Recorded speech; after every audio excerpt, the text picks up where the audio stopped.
Hi, and welcome to this episode of Empowered Entrepreneur.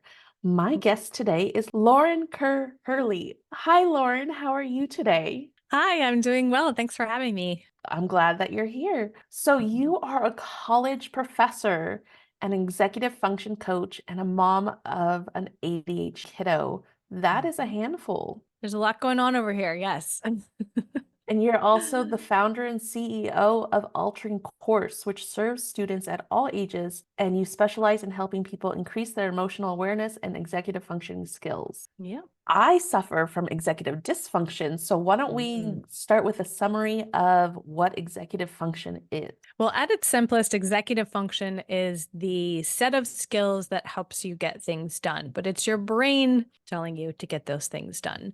So those mental processes are what help us manage our time, remember things, organize, plan, regulate our emotions, all of that. But it's all tied into the brain. And, I was taught study skills for so long as an educator and kept wondering why people couldn't make changes and why things weren't improving. And it wasn't until I learned a lot more about neuroscience and executive function that I was able to develop a program that people really see a difference in. Because unless you understand what's going on in the brain and work with it instead of against it, then it is really hard to sort of deal with those dysfunctions. And we all have them.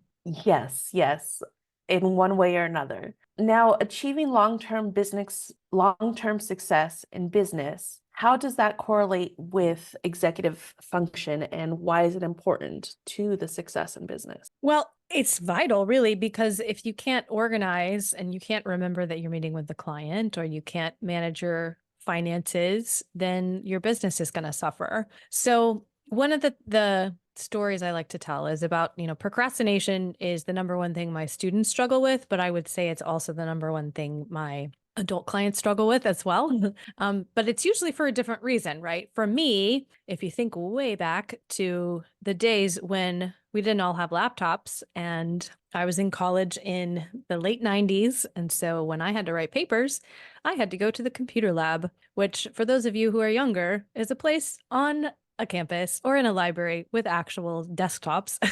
And I remember it closed at like 1 or 2 a.m. And I was writing a paper, finishing a paper, I should say. I'd written it before, but I was finishing a paper that was due the next day. They were shutting down the lab. I was just like frantically trying to print at 2 a.m. and they're like, you have to go. And I thought, you know what? I don't want to live this way. I don't want to procrastinate like this. And so I just examined kind of my own reasons for why I was putting the last part off. Because, like I said, I had written and researched it well before, but I'm a perfectionist. And that's what I knew I was a perfectionist, but I didn't know that's why I was procrastinating. Because if you procrastinate, then you have a reason to blame for why things are not perfect. Or you're waiting to the last minute to finish those final touches because you can't let it go. You can't just say, this is finished and move on. So, as business owners, we have to look at it from the perspective of what is the emotional reason. That's why I talk about emotional awareness. What is the emotional reason that this is happening? What's going on in my brain? And when we know those things, then we can start to change our habits. So, without those executive functions and looking at them in the perspective of this is something I can deal with, then your business will suffer. So, and that's not what we want. We want productivity, right? Yes, and what we forget is that as an entrepreneur, we're always going to be growing. Hmm. So whatever we release, the first version, it's okay if it's wrong. It's okay Hmm. if there's an extra space or a letter missing or a period missing. Like it doesn't have to be perfect Hmm. because you're going to get another opportunity. I was so proud of myself when I wrote my holiday cards, printed them off, and my daughter, who's 10, noticed a few typos. And I was like very tempted to just reprint them. Right. And I was like, you know what? It's fine. I'm mailing them anyway, which to someone else might not seem like a huge growth, but to me, that was a really big deal. Right.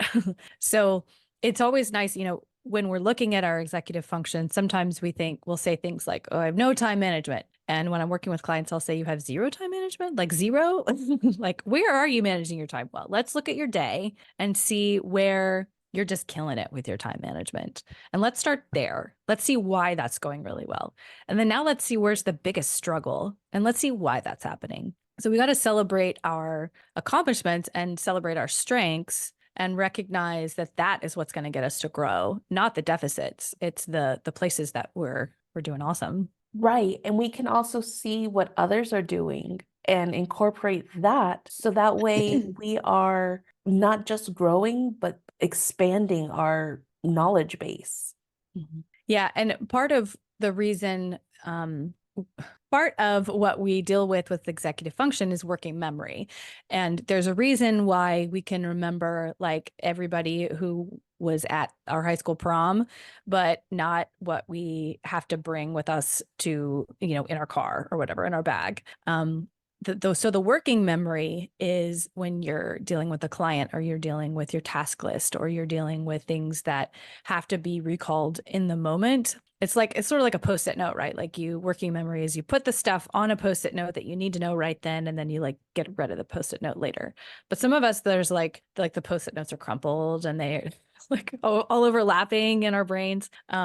So when it comes to working memory as entrepreneurs, we really have to make sure that we're not so scattered, because it is really hard, right? When you're doing your own social media and you're working with multiple clients who have different needs and you're on multiple platforms, that it's very easy to get all of that jumbled in your brain.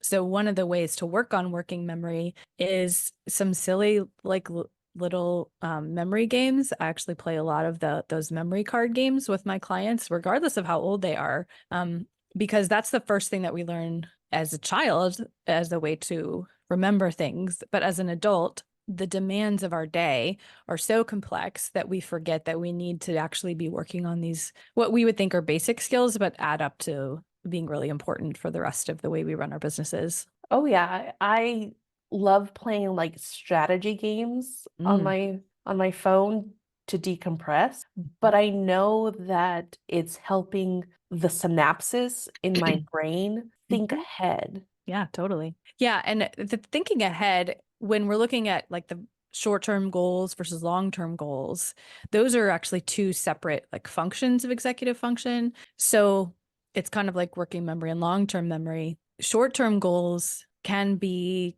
easy. Sometimes they can be really hard, right? Like if your short-term goal is to finish your to-do list for the day, that's a really big goal, actually. There's a lot of steps in that, but you might be thinking, that's no problem. That's easy. Like, it's fine. And then you get upset with yourself because it wasn't actually easy and it took longer than you thought. So those short-term goals, you have to break them down. But then with your long-term goals, you have to get really granular. You have to get really specific. I remember when I was a student, I went to a conference as a grad student, and it was in my field, and I saw all these people being awesome and presenting their research and up on big stages. And I thought, I am never going to be this cool, right? But not that historians are all that cool, but whatever. I wanted the tweed jacket with the elbow patches. So that was the long-term goal. The very specific long-term goal I had was I wanted the tweed jacket with the elbow patches, and I wanted to be on one of those stages. And so that was a specific long-term goal instead of, well, I just want to get this degree done. So the more specific you can get, and I guess it's partly visualization, but it's also more like your brain has something to latch onto, that you can get from point A to point B. And it helps you keep up with, because there's so much boring stuff in the middle, isn't there? Like if you want your business to be six figures right now, it's what it is, but all you can think is, oh, I'm never going to get there. Right. So get a little more specific, and then your brain can hang with all the boring stuff in between. Oh yeah, I love doing SMART goals, and the S in SMART, it stands for specific. Hmm. That's true. Yeah. So, how would someone start breaking things down to make things more manageable if they are Mhm. lacking in their executive functioning or have executive dysfunction? So like I said, I recommend by looking at what's going well, celebrating that, and then just choosing one area to work on. Um, so you mentioned breaking things down, which is one thing that we do is chunk things. And when you have a project list, you need to break down each of those tasks. So sometimes we might write like, and finish the website. Well, that's like, how many steps is that? A zillion, right? So what can you write down so that you can know exactly what is going to happen and how estimate how long they're going to take. That's another part of it. I actually put parentheses next to my items so that I can estimate how long they're going to take. And sometimes I time myself, because time blocking is something that's really useful to keep up with your executive function. And we all have some time blindness, which means either we think things are going to take way longer than they actually do. This is me anytime I have to make a phone call. Like, I'll do a Zoom call all day, but for whatever reason, phone calls, I just hate them. So I always think that's going to take so long and it's going to be horrible. And if I just do it, I'm like, oh, that was a 2-minute phone call. Like, so when you have that information, it's easier to do next time, right? And the opposite can be true, is that sometimes you think things are going to take a really short amount of time and they take forever. So having that time awareness after you've broken down your tasks is really helpful. So there's so many ways you can approach it, but that's always what I say. Celebrate something that's going well, then just choose one area to focus on. And don't be afraid to get creative. If you hate a normal to-do list, then make a mind map or draw it or something. That's one of the reasons I like bullet journaling, is because it's very flexible and you can have, every week for me looks different. The way that I format my to-do list, I have in my stories, I like to post my bullet journal spread for the week every Sunday on Instagram. So if you're a nerd like me and you like to see into other people's planners, then those are there. Yeah. That's so cool. Yeah, I probably should do that. But what I do is I write down everything that I need to do, and then I choose one or two things to do for that day, Hmm. and everything else can Mhm. wait because eventually we'll be making those six figures. It's not going to happen overnight. So why am I going to stress out myself or stress myself out? ADHD speak. Stress myself out in trying to accomplish 5 tasks when two are the most important. And if I just focus on those two, I'll get them Mhm. done. Yeah, and that's why I really recommend doing a brain dump of like, these are all the things that need to happen.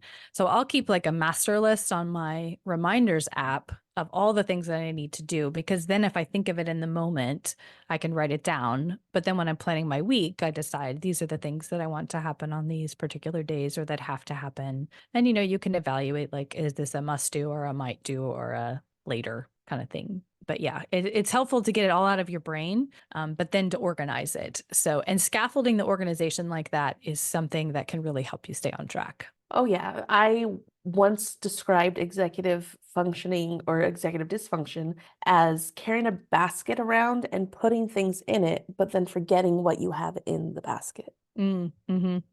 Yeah, I like that. That's the working memory, isn't it? Yeah. Yeah, it's true. Do you have any other tips or tricks for the listeners? One of the things that I do in my business that's been really helpful is as a way to sort of keep track of how I talk to clients is basically make like little character sketches of everyone that I talk to.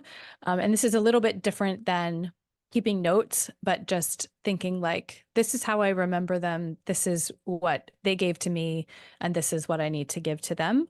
So that's something that you can do to it helps me organize my brain basically, and then have a better sense of who needs what when.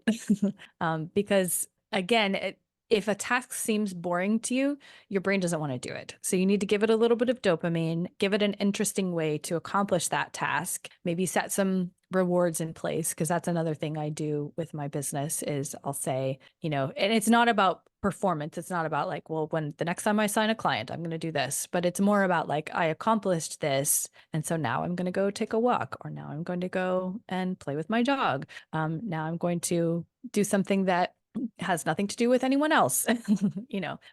Those rewards really help. And you can sort of get the dopamine going before by setting a really specific intention again of saying, this is something I think would be something that would be really interesting for, sorry, I got a phone call.